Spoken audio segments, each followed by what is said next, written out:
Ərəb dilində yasaq, qadağa, haram kəlməsindən yaranan hərəm şərq ölkələrinin, xüsusən də Osmanlı İmperiyasının ən gizli, qaranlıq hissəsi hesab olunur.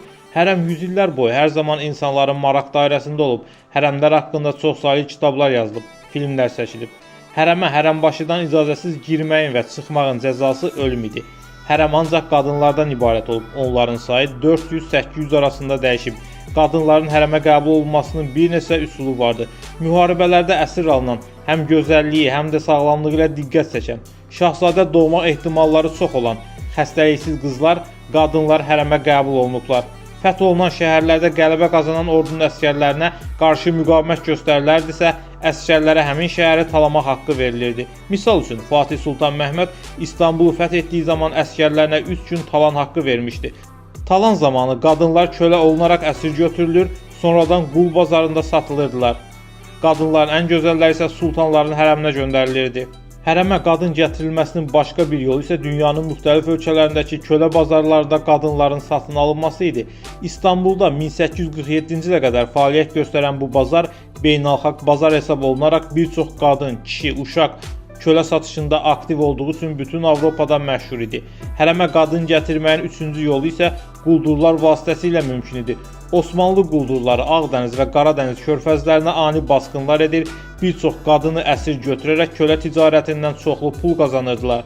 Bu qadınlardan ən gözəlləri hərəmə gətirilirdi. Hətta məşhur Xeyrəddin Barbaros Avropalı şahzadələri belə oğruyub Sultan Süleymana hədiyyə gətirməsi nəql olunur.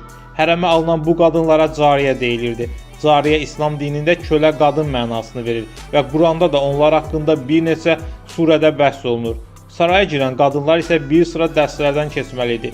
Onlar türk, fars və ərəb dillərini öyrənirdilər. Ud, qaval, rəqs sənətini mənimsəyir, həmçinin ədəbiyyat mütaliə edib vokal dərsləri alırdılar.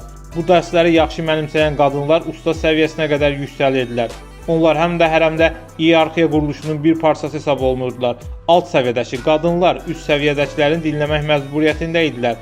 Saraydakı qadınların gözəllikləri ilə yanaşı bilgili olmaları da vacib idi. Çünki onlar padşahla hər sahədə söhbət edə bilməli, darıxdırıcı olmamalıdilər. Buna görə də sarayda gözəllikdən daha çox ağıllı, məlumatlı olmaq rol oynayırdı.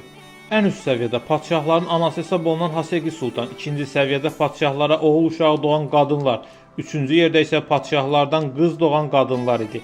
Qadınlar arasındakı qısqanclığın və davaların qarşısını almaq üçün onların şahın yataq otağına girməsi tərtib olunmuş sıra ilə müəyyən olunurdu. Başqa bir üsul isə qadınların şahın otağına rəqqas qismində girməsi idi. Padşah üçün seçilən qadınlar hamamda çimizdirilir, yaxşı yedirilib içirilir, ətirlənib padşahın qapısına gətirilir və otağa salınırdı.